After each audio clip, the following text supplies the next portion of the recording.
When I returned home after a month-long business trip, my wife, Anna, insisted on a divorce. She told me she had found true love, someone who could give her unparalleled tenderness. Later, I pulled some strings to investigate the man she had fallen for. He was a con artist. So, I signed the divorce papers without hesitation. I had sensed something was off with Anna even while I was away. She used to call me every hour whenever I traveled for work. My colleagues would tease me, saying I was henpecked. But this time, in an entire month, she never called me once. Even when I called her. Our conversations barely lasted a minute. The baby's crying. I'm about to sleep. Excuses. Every time. When I finally made it home, exhausted from the long journey, dinner was already on the table, just like always. The only difference was the divorce papers neatly placed beside the dishes. I sat down, calmly setting the plates like I always did. Can you tell me what's going on? I met someone, Anna replied evenly. In this past month, he's given me a kind of tenderness I never knew existed. We talk every day. When I wake up in the middle of the night, even the slightest sound from me gets a response from him. He makes me feel young again, like I'm reliving the days of passionate love. Not like this. Not like us. Anna didn't stop there. Right in front of me, at our dinner table, she unraveled the story of my inadequacies, listing every way he had outshone me. I don't know how long she spoke. The sky outside had darkened by the time she was done. I won't be staying here tonight. Get some rest, she said, stepping into her red high heels. Her face set with determination. I watched as she walked out without looking back. I understood then, there was no point in trying to hold on. So, I simply nodded. Come home tomorrow. We'll go to court together. Anna, my wife, used to spend her nights drowning in liquor and neon lights, wasting away her youth in bars. Until I pulled her out of that mess. I had been entertaining clients that night when she lost a drinking game and ended up at our table, looking for a free drink. She was stunning, effortlessly captivating. One of my clients, eyes gleaming, waved his hand and ordered an entire round just for her. She didn't even flinch. She just popped open a bottle and downed it like water. Anna could outdrink an entire table of grown men. All except me. Later, she added me on social media, saying she hadn't expected me to hold my liquor so well. She invited me out for drinks more than once. I never went there once, but occasionally I would pick her up when she was drunk and take her home. One night, she collapsed in the back seat of my car and asked me why I didn't join her since I could drink so well. Alcohol's no good. I only drink when I have to. Otherwise, I don't touch the stuff, I said plainly. She went quiet after that, as if she had passed out. But from that night on, she stopped drinking. She turned over a new leaf. She became part of my life. We got to know each other, fell in love, got married. I thought she had changed for good. But I had forgotten one thing, people don't really change. Henry. It's confirmed. Anna fell for a con artist. Attached was a file. Chris had been my childhood friend, now a private investigator. I had hired him for this case half a month ago. I glanced at the message, tucked my child in, and walked into the living room alone. Lighting a cigarette, I opened the file. It was extensive, pages filled with text, images, and undeniable proof. Turns out, Anna had met her lover, George, long before my business trip. They had simply never found the opportunity to meet in person. The moment I left, they wasted no time getting together. Chris was meticulous in his work. His report even included photos of Anna and George making out in public. In one of them, they were locked in a passionate embrace at the entrance of a movie theater. George's hands roamed freely over her body. I kept scrolling, feeling an unfamiliar sense of sorrow creeping in. It had been a long time since I'd experienced that kind of intimacy. With a deep sigh, I put out my cigarette and opened the section detailing Georges' background. A seasoned con artist. His specialty? Preying on married women. Wrecking their families, and then making himself at home in their lives, siphoning off their wealth. Just as I was processing this, Chris sent another message. "Henry, my guy says Anna checked into a hotel with him again today. Want me to intervene? I can make her come home." Attached was another photo, Anna and George, arms wrapped around each other, entering a hotel. I stared at my phone screen, frozen. I had expected this. I had braced myself. Yet, seeing the evidence laid out so plainly still felt like a punch to the gut. I lit another cigarette. Then another. Images flashed through my mind, scenes of our past, our marriage, her laughter, her betrayal. I wasn't sure which were real and which were just fragments of my imagination. After what felt like an eternity, I picked up my phone and typed my reply. "Thanks, Chris. Tell your guy to stand down. I'll send over the rest of your payment tomorrow. I appreciate everything you've done." The next afternoon, Anna texted me. She was already at the courthouse. Waiting. I brought the divorce papers and headed over. It was over in a flash. Anna walked away with half my assets, a substantial sum, enough to ensure she'd never have to worry about money for the rest of her life. Assuming nothing went wrong. Ironically, when they asked about custody, we both answered at the same time, "Pete stays with me. Pete stays with him."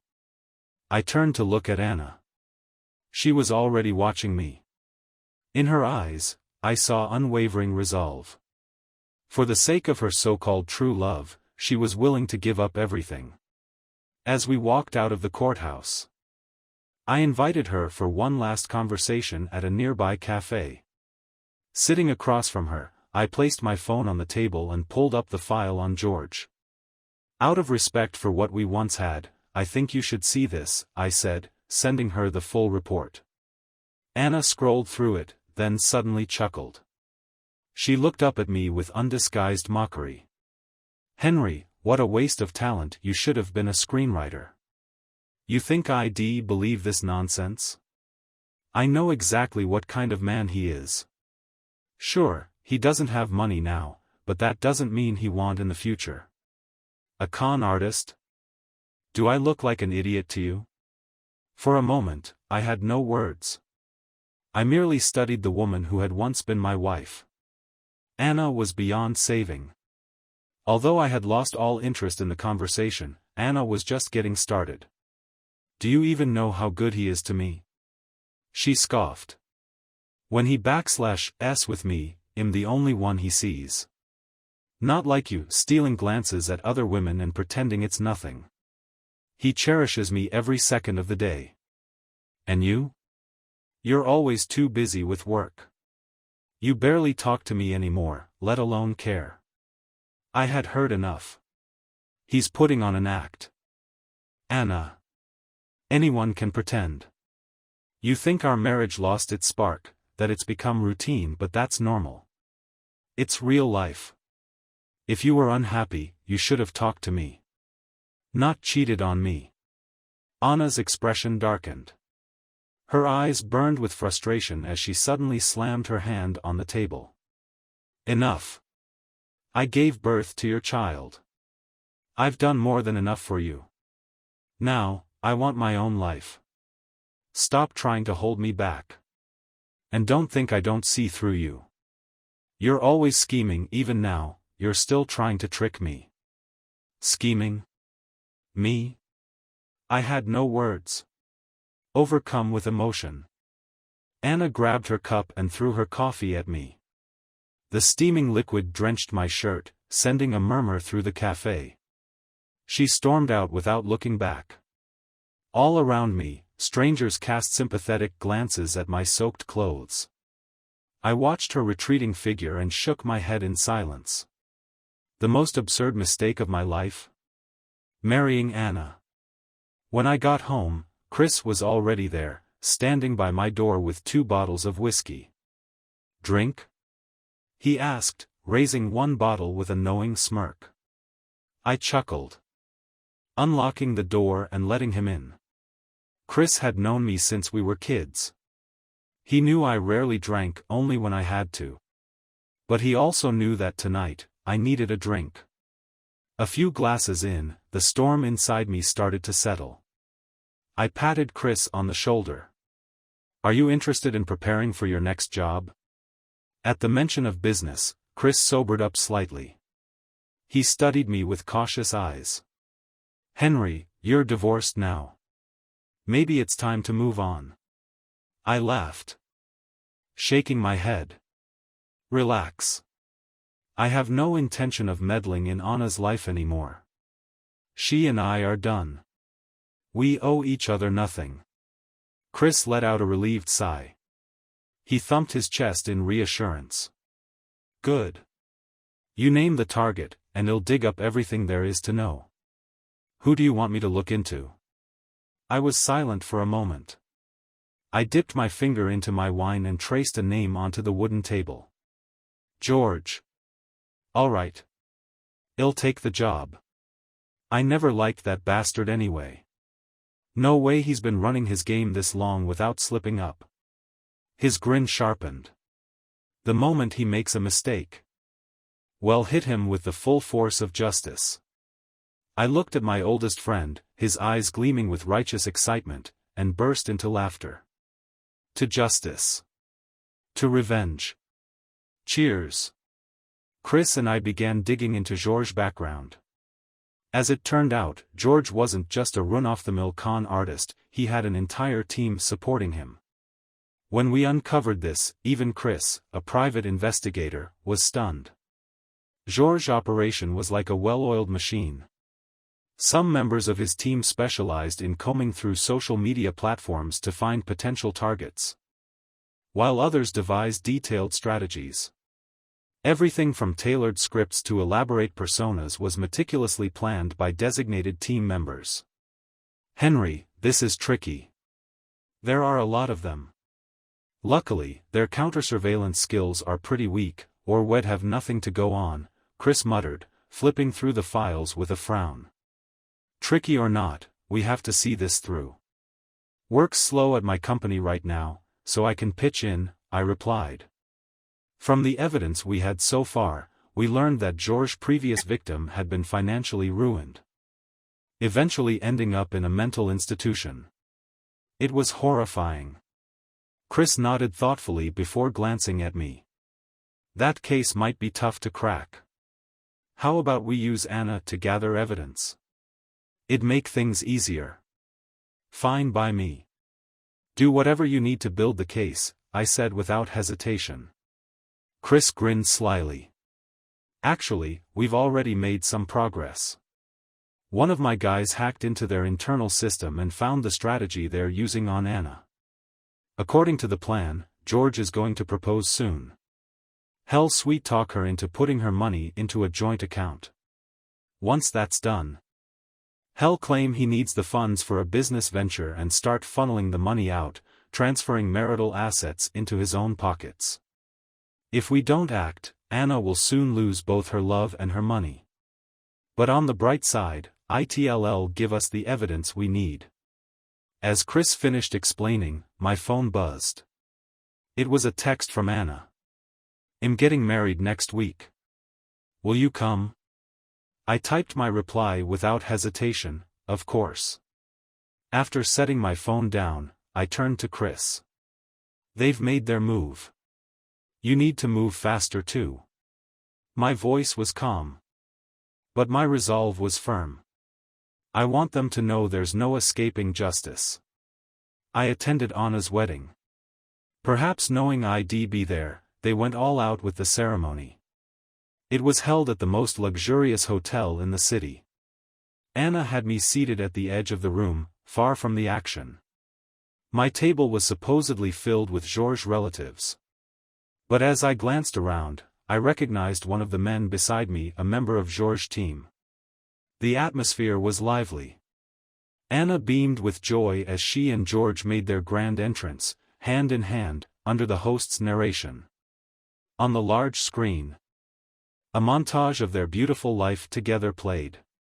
There were clips of them traveling, silhouetted against stunning landscapes, watching sunrises and sunsets. Every frame was dripping with love and happiness. Anna looked radiant, her face lit up with a smile so genuine it could fool anyone. I almost laughed. This was all an illusion, carefully crafted lies woven into a perfect fairy tale. What a flawless marriage, wouldn't you agree?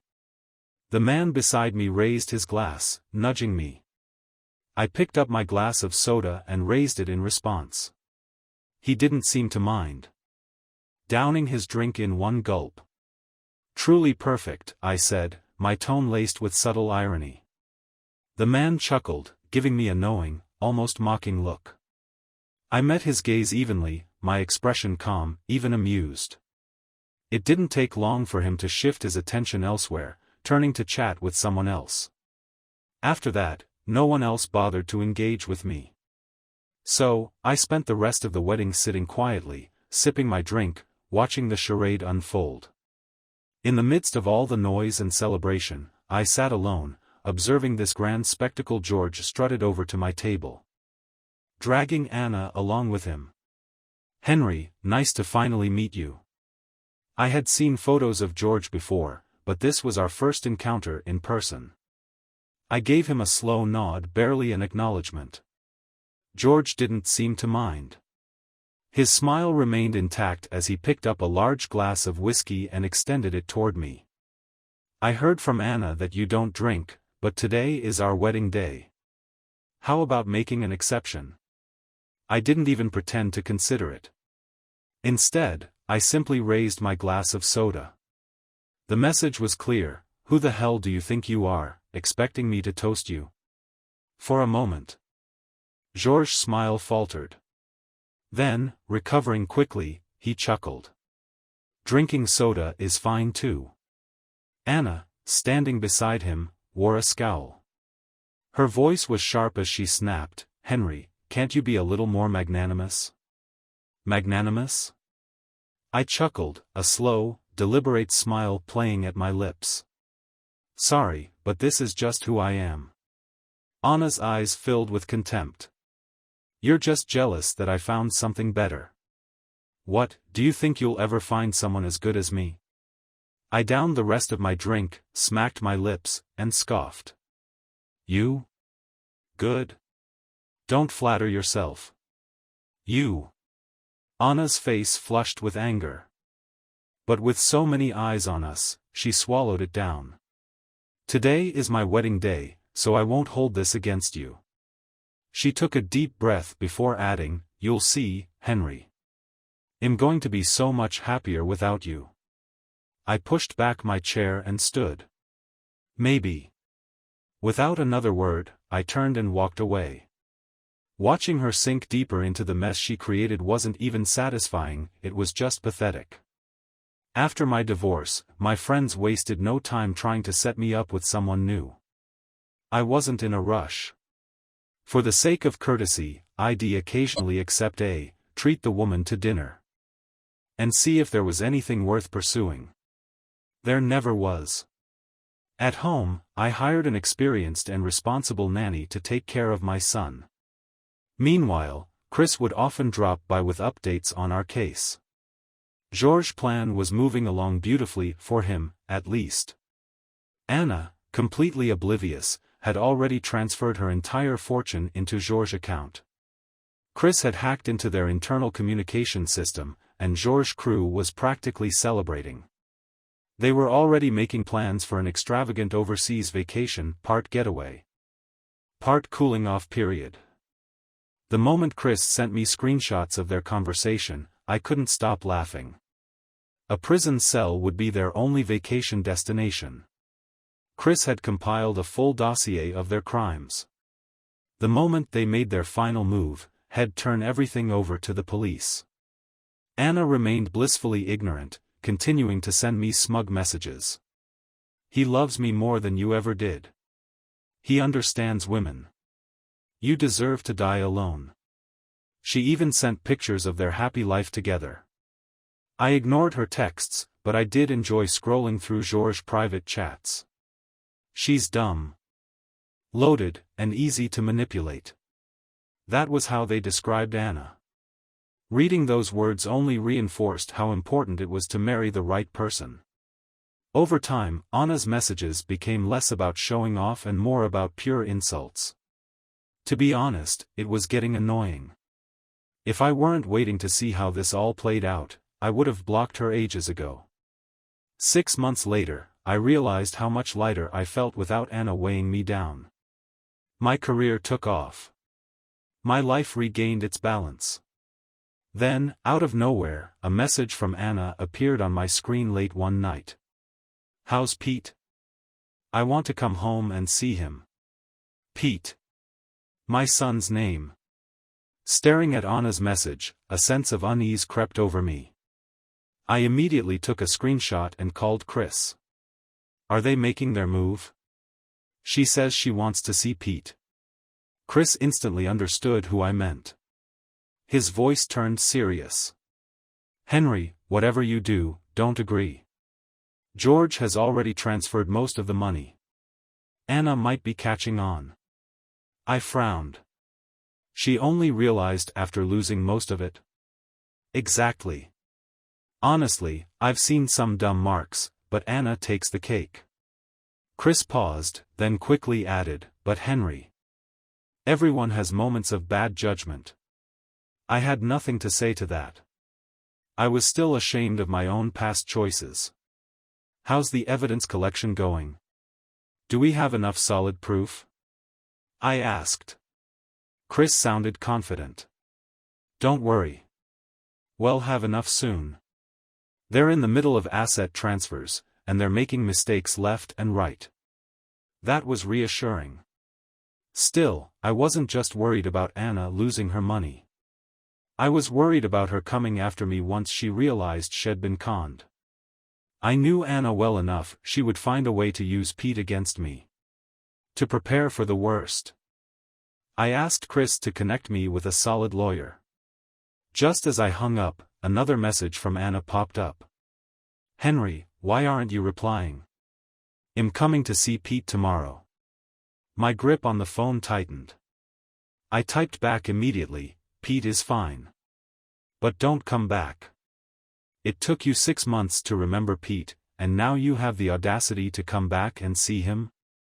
The next day, I wasted no time. I bought a move-in-ready apartment in another neighborhood, packed up, and relocated with Pete before Anna could show up. After settling in, I met with Emily, the lawyer Chris had recommended. She was experienced and efficient. "Mr. Henry, I've reviewed your case. Rest assured, the divorce agreement clearly states that you have full custody of Pete." Emily flipped through the documents as she spoke. "On top of that, your financial situation is far superior to your ex-wife's, so you have nothing to worry about. Even if she tries to take this to court, we will win." That was a relief. "That's good to hear. But what about visitations? Can I legally refuse to let her see Pete?" Emily hesitated. "Unfortunately, that's difficult. Anna has visitation rights. Unless you can prove that her presence would be harmful to the child." Harmful? I frowned, deep in thought. After wrapping up our legal discussion, I insisted on treating Emily to dinner as a thank you. She had to pick up her daughter from school, so I offered to drive them both and take them to one of my usual restaurants. Halfway through dinner, out of nowhere, Anna appeared.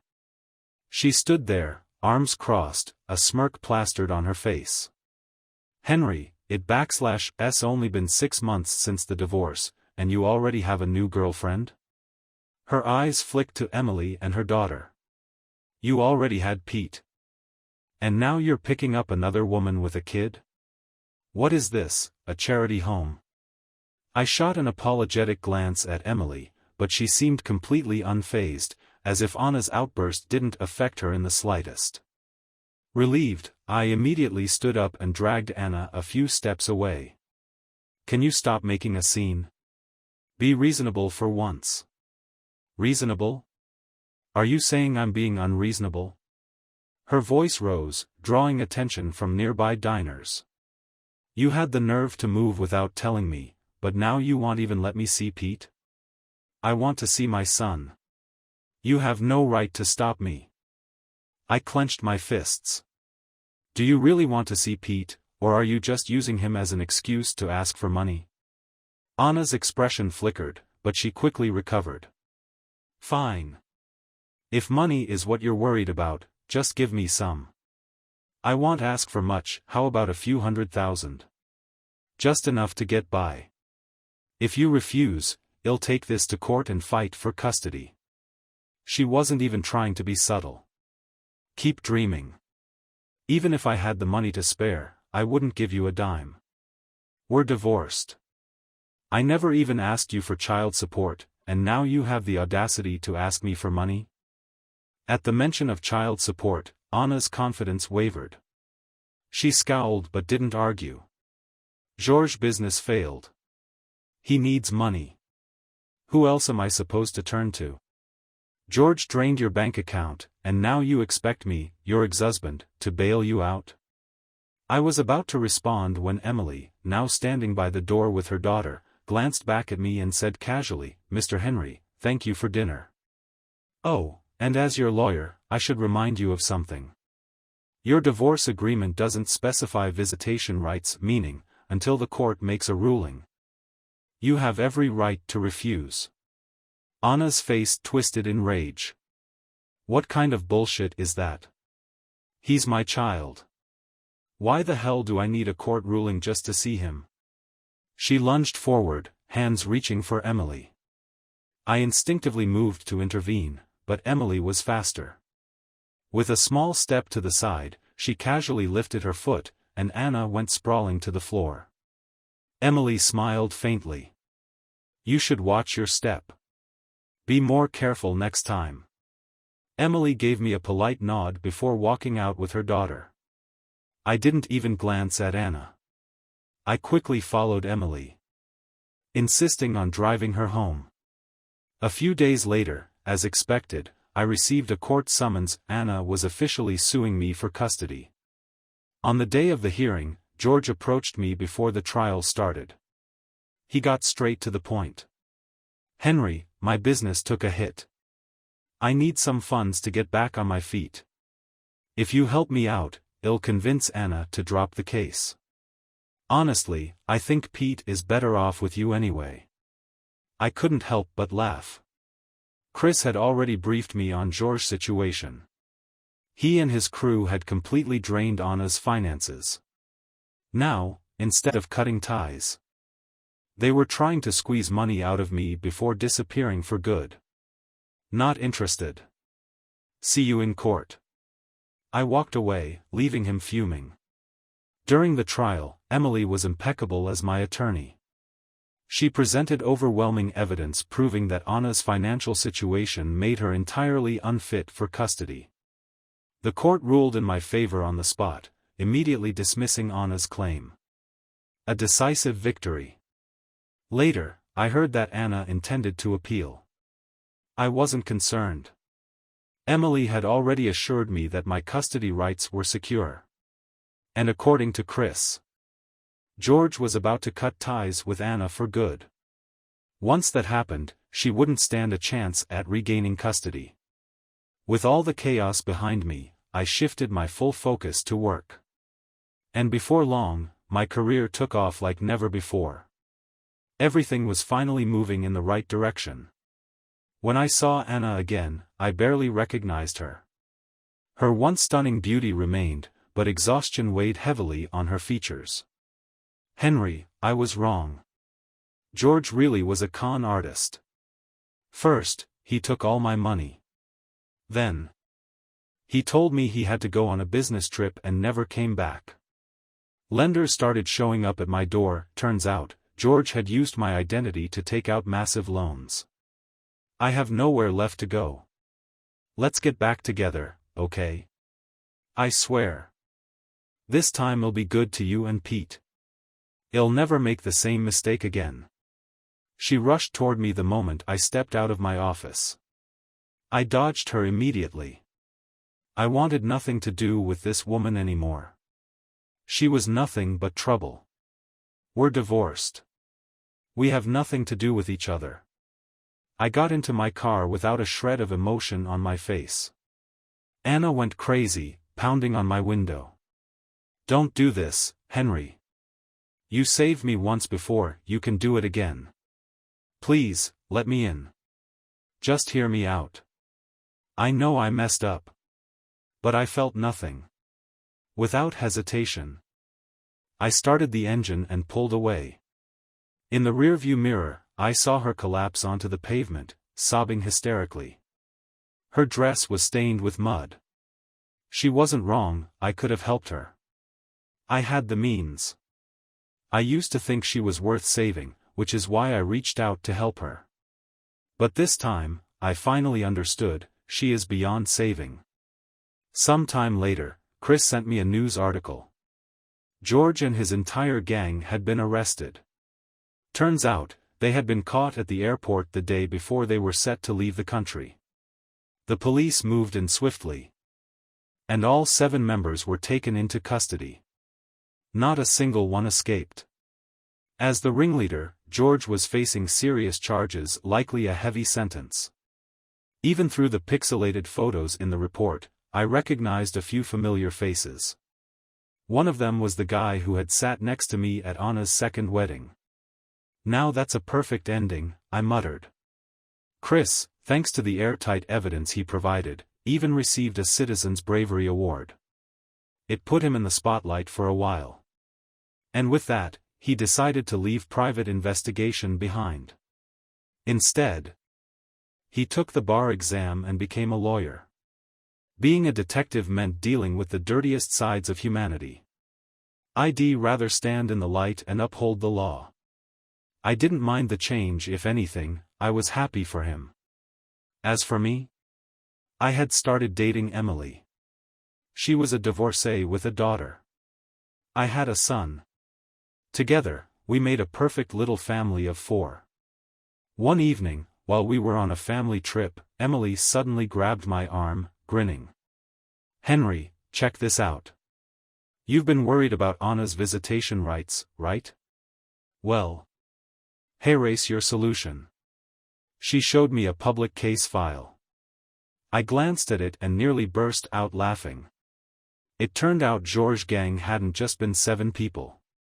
There was one more, someone who had applied to join just before they were supposed to leave the country. To prove their worth, that new recruit had illegally obtained and sold personal data. That recruit? Anna. I couldn't help but laugh. A criminal record? That's more than enough to prove she's unfit for visitation. As the sky darkened, I pulled Emily into my arms and kissed her.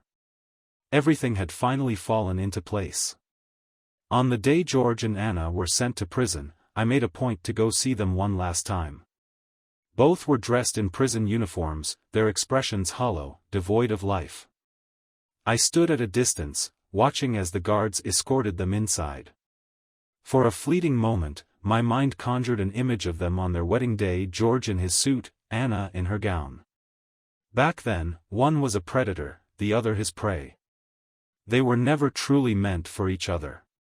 But now, standing side by side in chains, they finally looked like a perfect match. The heavy iron doors slowly swung shut. I let out a deep breath, my emotions a tangled mess. There was a hint of sorrow, but also a quiet satisfaction. I wanted to laugh, but I couldn't. I wanted to cry, but the tears wouldn't come. Then my phone buzzed with a message from Emily. Henry, where did you run off to? Get back here right now. Your son just got smacked by your daughter, and I'm about to lose my mind. If you don't get home soon, don't even think about sleeping in our bed tonight, enjoy the couch. I stared at the screen, then let out a soft chuckle. Shaking my head, I slipped into the driver's seat, turned the key, and started the engine. Time to go home.